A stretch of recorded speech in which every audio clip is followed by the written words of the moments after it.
تقریباً کم و بیش 37-38 سال پہلے کا یہ واقعہ ہے ساہیوال کا. تب ساہیوال ضلع تھا، اکاڑا ابھی ضلع نہیں بنا. نوجوان خوبرو نام عبدالرشید ہے، قرآن پاک کا حافظ. سبھی خالہ کے گھر میں منگنی ہو گئی. جیسے آج سے 10-20 سال پہلے یہ رواج تھا، بچے ابھی چھوٹے چھوٹے ہوتے تھے، بہنیں بہنوں کو کہہ دیتی تھی آپ کے بیٹے کی میری بیٹی کے ساتھ منگنی. جی بہن تو تیری بچی میں لیں گی. چھوٹے چھوٹے بچے ہوتے تھے. تو وہ حافظ صاحب عبدالرشید قرآن کا حافظ 12ویں کا اسٹوڈنٹ سگی خالہ کے گھر میں منگنی ہو گئی. منگیتر جو ہے یہ جو الارم بج رہی ہے بند کر دی، اس کا بٹن دبا دیجیے. جی بچوں کو چپ کروائے نا، سیانے چپ کروا دیں. جی بھائی تو سگی خالہ کے گھر میں منگنی ہے. حافظ عبدالرشید قرآن کا حافظ ہے، پکا حافظ. ساتھ میں حفظ کے بعد اسکول کالج کی تعلیم کا سلسلہ جاری ہے. منگیتر جو تھی وہ بھی جب کالج کی کلاس میں آئی، ایک دن اپنی سہیلیوں میں بیٹھی، جیسے بچیاں بچیوں سے بات کرتی ہیں، لڑکے لڑکیوں کے سامنے باتیں کرتی ہیں. تو باتوں میں یہ حافظ صاحب کے منگیتر کہنے لگی کہ میری منگنی ہو چکی ہے. اچھا بتایا نہیں، کس سے؟ خالہ زاد سے. کیا کرتا ہے وہ؟ کالج پڑھ رہا ہے، سیکنڈ ایئر میں. پلس پوائنٹ یہ ہے کہ وہ قرآن کا حافظ بھی ہے. تو قرآن کے حافظ سے شادی کری؟ اگر قرآن کا حافظ ہے پھر اس کے منہ پہ داڑھی بھی ہوگی. ہاں داڑھی تو ہے. تو داڑھی والے سے شادی کرے گی؟ پگلی کہیں گی. زمانہ کون سا آ گیا ہے، تو داڑھی والے کے ساتھ شادی کرے گی. ذہن میں زہر ڈال دیا. یہی وجہ ہے کہ بزرگان دین صوفیاء تصوف کا خلاصہ یہ کہ وہ صحبت پہ زور دیتے کہ اچھی صحبت میں بیٹھے جائے. جیسے اچھی صحبت اپنا رنگ چڑھاتی ہے، ایسے بری صحبت پہ اپنا رنگ دکھاتی ہے. بری صحبت پہ اپنا رنگ دکھاتی ہے. بری صحبت رنگ دکھا دے، ذہن میں زہر ڈال دیا کہ تو داڑھی والے سے شادی کرے گی. ایک ہی تو اپنے ماں باپ کی اکلوتی بیٹی ہے، اور اچھا تمہارا مکان ہے، اپنی پہچان، اپنا شوہر داڑھی والا ڈھونڈا ہے. ایسی باتیں کی، بچی کے ذہن میں زہر اتر آیا. گھر آ کے اپنی ماں سے کہا امی خالہ کو ابھی کے ابھی فون کرو، عبدالرشید سے کہے کہ داڑھی کٹوائے گا تو شادی کروں گی، ورنہ میں شادی نہیں کروں. ماں نے سمجھایا بجایا، میری بیٹی کیا کرتی ہے، رہنے دو، بیچارہ حافظ ہے. امی کہا نا اگر کٹوائے گا تو شادی کے لیے آمادہ ہوں، ورنہ میرا انکار ہے، میں تو سہیلیوں میں بیٹھنے کا نہیں رہی. اللہ اکبر. جب بیٹی کی ضد کو دیکھا تو چند دنوں کے بعد پھر لڑکی کی ماں نے عبدالرشید کی بات، دونوں آپس میں سگی بہنیں تھیں، بہن نے بہن کو فون کیا، میری بہن عبدالرشید سے کہو کہ داڑھی کٹوا لے. خیریت بہن؟ کیوں؟ کہا میری بیٹی جو ہے وہ پتہ نہیں اس کے ذہن میں کس نے زہر اتارا ہے، بزد ہے کہ جب تک حافظ عبدالرشید داڑھی نہیں کٹوائے گا میں شادی کے لیے آمادہ نہیں ہوں، راضی نہیں ہوں. بہن نے بہن کو کہا کہ بہن سوچو، حافظ قرآن ہے، تراویح پڑھاتا ہے بیچارہ رمضان میں، تو مشکل ہے. کہا پھر ادھر بھی مشکل ہے، تو اس کا داڑھی کٹوانا مشکل ہے تو پھر میری بیٹی کا رضامند ہونا، راضی ہونا بھی مشکل دکھائی دیتا ہے. اچھا تم ناراض نہ ہو، میں بات کروں گی. عبدالرشید کے بھائی آ جائے، میں بھائیوں سے بات کروں گی. اس کے ابو نے بھی اگلے ہفتے آنا ہے کام سے، مجھ سے بھی بات کروں گا. بھائی آ گئے، 3 بڑے بھائی سے بھائیوں کو بتایا کہ تمہاری خالہ کا یہ تقاضا ہے. تو ٹھیک ہے کوئی مسئلہ نہیں، حافظ صاحب داڑھی کٹواؤ. اور بھائیو یہ میرے نبی کی سنت ہے، حضور کی سنت میں نہیں کٹوا سکتا. کٹوا داڑھی. آیا بڑا صلاح الدین، پاگل ہے تو کہیں کا. خالہ کی ایک ہی بیٹی، خالہ بھی گورنمنٹ ٹیچر ہے، خالو بھی گورنمنٹ ٹیچر ہے، 10 مرلے کا ڈبل سٹوری ساہیوال شہر کے اندر مکان ہے. نہ سمجھ کر کو سارا تیرا ہے، اکلوتی ان کی بیٹی ہے، داڑھی کٹوا لے بعد میں رکھ لینا. اس نے کہا نہیں، میں نے جس استاد سے قرآن حفظ کیا ہے وہ داڑھی پہ ہاتھ رکھ کے کہتا تھا یہ میرے مصطفیٰ کی بڑی پیاری سنت ہے. بھائیوں کو جواب دے. باپ کے آنے کا انتظار تھا. باپ آیا، جمعے کی چھٹی ہوا کرتی تھی تب، جمعرات کے شب باپ آیا، باپ کے سامنے معاملہ رکھا. باپ نے بھی سمجھانے کی کوشش کی، میری بیٹی چھوٹی کروا دو، چھوٹی چھوٹی کروا دو. بعد میں رکھ لینا شادی کے بعد. یہ خواتین ہوتی ہیں, دماغ کسی نے خراب کر دیا ہوگا. ابو نہیں, مجھے تو آپ سے یہ امید تھی کہ آپ میرے حوصلہ افزائی کریں گے, آپ ان سب کے ساتھ مل کر میرے پیارے مصطفیٰ کی سنت کو کٹوانے پہ تو لائے ہیں. نہیں ابا جان. ابا جان کے آگے جب حافظ صاحب نے یہ درخواست پیش کی ادب کے دائرے میں رہ کر, بڑے بھائی جو ہے تماچا لے کے آئے, تو کٹواتا کہ نہیں کٹوانی, گھر سے نکل جا, دفع ہو جا. بہن کو بہن سے چھڑوا رہا ہے, خالہ اٹھ جائے گی, اس کا کوئی خیال نہیں ہے, دین صرف داڑھی کا کہتا ہے. اس نے کہا میں نے تو نہیں کہا خالہ ناراض ہو جائے, میری داڑھی نے تو نہیں کہا کہ خالہ اٹھ جائے.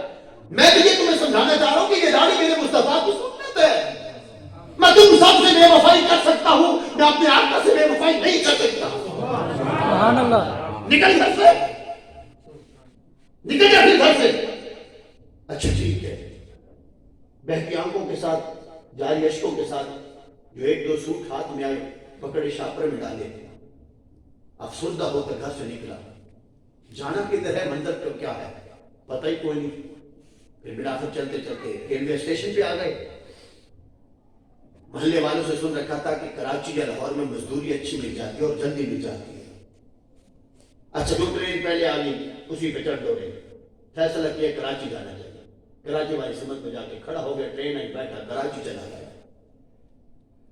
جو چند ٹکے جمع تھے, پاکٹ منی جو تھی, میرا آخر ختم ہو گئی.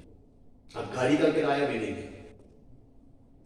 پیدل چلتے چلتے اتفاقاً کیلسٹن کے علاقے میں جا پہنچا, اور وہاں پر بھوک سے نہ ڈھال ہے, بلا کی بھوک لگی ہوئی ہے. ایک بڑا ہوٹل دیکھا, ہوٹل کے اندر گھسا. حالت دیکھی تو فقیرانہ ہے, ہوٹل امیرانہ ہے. مینیجر جو تھا اس نے دیکھا, خیریت نوجوان کیسے آ رہے ہو؟ کہا کہ قریب آنے دو, میں اپنا مدعا آپ کو سناتا ہوں. قریب گئے, میں بھوکا ہوں, بھیک مانگنا عیب سمجھتا ہوں, بھکاری نہیں ہوں. اگر آپ مجھے کھانا دے دیں, آپ اس کے عوض مجھ سے جو کام کروانا چاہے صفائی ستھرائی کا, میں کرنے کے لیے تیار ہوں. اچھا ٹھیک ہے, برتن مانج لو کہ برتن دھو لیتے ہو؟ دھو لوں گا. ٹھیک ہے, 3 وقت کا کھانا بھی ملے گا, کچھ پیسے بھی ملے گا, پھر یہیں رہو. ٹھیک ہے جناب, مجھے بھی یہی چاہیے. کھانا ملا, برتن دھونا شروع کیے. حافظ قرآن تھے, اخلاص کے ساتھ کام کرتے, برتن ہے چمکا دیتے. بڑے ہوٹل کا ہو, کچن روم اس طرح کا بنایا ہوا تھا کہ شیشہ ہے, پکتا بھی دکھائی دیتا ہے, دھلتا بھی دکھائی دیتا ہے, آنے والے کو کٹتا بھی دکھائی دیتا ہے, تاکہ کسٹمر مطمئن ہو کہ صفائی ستھرائی ہے سارے. اللہ کی کرنی, کئی ہفتے کی ہوٹل پہ اللہ کی کرنی ایسی کہ کراچی کا ایک سیٹ, 3 فیکٹریوں کا مالک, اسے اس ہوٹل کا کھانے کا ٹیسٹ اچھا لگتا تھا. کبھی گزر ہوتا وہاں سے تو وہ کھانا وہاں سے کھا لیا کرتا. اتفاقاً گزر رہا تھا, ڈرائیور کو کہا کہ بریک لگو, لنچ یہیں پہ کرتے ہیں. اتفاقاً آ گئے, آج دوپہر کا کھانا یہیں پہ کھاتے. ڈرائیور نے بریک لگائی. عملہ واقف تھا سیٹ سے, آیا جایا کرتا تھا. جب پتہ چلا سیٹ آیا ہے, مینیجر نے دوڑ کر کے دروازہ کھولا. بیرے جو تھے وہ دوڑنے لگے. ٹیبل صاف ستھرے تھے, پھر بھی جا کر جس طرح وہ عادت ہوتی ہے چیئر پیچھے کھینچی, آئیے جناب. سیٹ صاحب گزر رہے تھے, کچن کی طرف نظر پڑی, حافظ صاحب برتن مانج رہے اور لاب ہل رہے ہیں. سبحان اللہ. سیٹ رک گیا وہیں, تھوڑی دیر توقف کیا, پھر چلا جا کے چیئر پہ بیٹھا. مینیجر سے کوئی اشارہ کیا, مینیجر نے کان قریب کیا. وہ جو لڑکا برتن صاف کر رہا ہے, ذرا اس کو بلا سکتے ہو؟ ابھی بلائی دیتا ہوں سیٹ صاحب, ابھی بلائی دیتے ہیں. آیا کچن میں, ابھی بات سن, بہت بڑا سیٹ ہے, فیکٹریوں کا مالک ہے, بڑا آدمی. اگر تجھ سے کوئی سوال پوچھنے کے بعد تو پیشکش کرے نا, اچھی نوکری مل سکتی ہے, یا برتن ہی دھونے پڑیں گے, آفر کو قبول کر لینا. اب جو بھی بولنا ہے نا, سوچ کے بولنا. اس کے سامنے بڑا سیٹ آدمی ہے, یہ سمجھا کر کے اس کو لا گئے. حافظ صاحب آ گئے. سیٹ صاحب نے سامنے والی کرسی پہ بیٹھنے کو کہا کہ بیٹے یہاں بیٹھو. عبدالرشید صاحب نے بیٹھ گئے. میرے بیٹے تم قرآن کے حافظ ہو؟ سبحان اللہ. جی ہاں میں حافظ ہوں. میرے بیٹے یہ عمر تو پڑھنے کی ہے. حافظ ہو تو تمہیں آگے پڑھنا چاہیے, تعلیم کا سلسلہ جاری رکھنا چاہیے. برتن مانجنا یہ تمہاری شیان شان ہے, اور اگر گھر میں کوئی فاقہ کشی کا ماحول ہے تو تم مصلی رسول کے وارث سے تمہیں کسی مسجد میں ہونا چاہیے تھا. تم برتن دھو رہے ہو, وجہ کیا ہے؟ جب سیٹھ نے سوال کیا تو دکھتی رنگ پہ ہاتھ آیا, آنکھوں سے شجاری ہو گئے, پھوٹ پھوٹ کر ہاتھ سے دھویا, بتایا خالہ کے گھر میں منگنی ہوئی, اکلوتی بیٹی تھی ان کی. خالو بھی ٹیچر ہے, خالہ بھی ٹیچر ہے.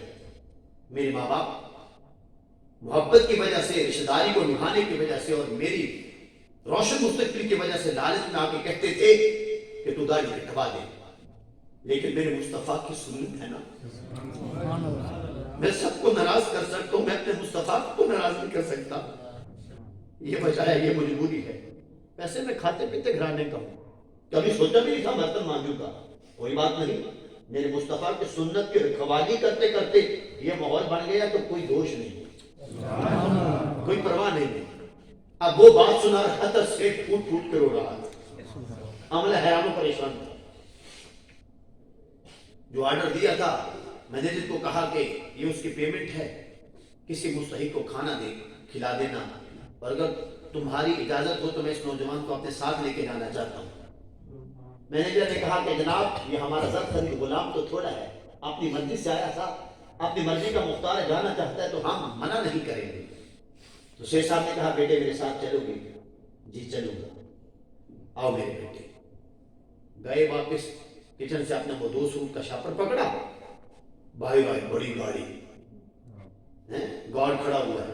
ڈرائیور نے آگے بڑھ کے فرنٹ سیٹ کا وہ گیٹ کھولنا چاہا, سیٹھ نے اشارہ کیا کہ پیچھے. سیٹھ نے گیٹ کھولا, کہا بیٹھیے. سبحان اللہ. حافظ کو بٹھایا, ڈرائیور گھوم کر آگے اپنی سیٹ پہ بیٹھنے لگا. شیخ صاحب نے کہا پیچھے گن مین کے ساتھ بیٹھو, گاڑی میں خود ڈرائیو کروں گا. سبحان اللہ. بیٹھ گئے, سیدھا بنگلے پہ گھر میں گئے. حافظ صاحب کہتے ہیں ہارون بجنے کی دیر تھی, نوکر چاکر آ کر گیٹ کھلا. اے خدایا یہ ایک محل ہے, لان دیکھا, وسعتیں دیکھی محل کی, ہر طرح کے چھوٹے بڑے جناب پھولوں کے پودے, ہر طرح کی سجاوٹ. لگتا تھا دنیا کی ساری سجاوٹ اس 4 دیواری کے اندر سمٹ کے آ گئی. ڈرائنگ روم میں جا کر کے بٹھایا, نوکروں کو کہا کہ پانی شانی رکھو, مہمان خاص ہے, مشروبات ڈرائی فروٹ. میرے آگے وہ ٹیبل بھر گئے. اللہ اکبر. سیٹھ خود اپنے محل میں داخل ہوا, اپنے بیڈ روم میں اپنی بیوی کو بلایا. حافظ صاحب کا سارا قصہ رو کے سنایا, رو کے سنایا. بیوی بھی آپ دیدہ ہوئی, اور بیوی کہنے لگی کہ تکلیف دے قصہ ہے, مگر آپ اتنے آپ دیدہ ہو کر دکھی دل سے کیوں سنا رہے ہیں؟ کہا سن, میں نے ایک فیصلہ کیا ہے, ہماری بھی ایک ہی بیٹی ہے. سبحان اللہ. سبحان اللہ. اور میں نے اپنے دل میں سوچا ہے کہ میں اپنی بیٹی کی شادی اس نوجوان کے ساتھ کروں جس نے میرے مصطفیٰ کے ساتھ وفا کی. بیگم کہنے لگی کہ آپ مالک و مختار ہیں, آپ والد ہیں, جو چاہیں آپ فیصلہ کر سکتے ہیں, میری سلامت پر, لیکن میری ایک تجویز ہے, مشورہ ہے. بیٹی جوان ہے, ذرا اس سے بھی رائے معلوم کر لی جائے. ہاں ٹھیک ہے, بیٹی کو میرے بیڈ روم میں بھیجو. بیٹی کو بلایا گیا, سامنے بٹھایا. باپ نے شفقت کا ہاتھ بیٹی کے سر پہ رکھا. میری بیٹی جتنی توجہ ہے, 3 فیکٹریاں, جو کچھ ہے, یہ سارے خواب تیرے پورے کیے میں نے آج تک,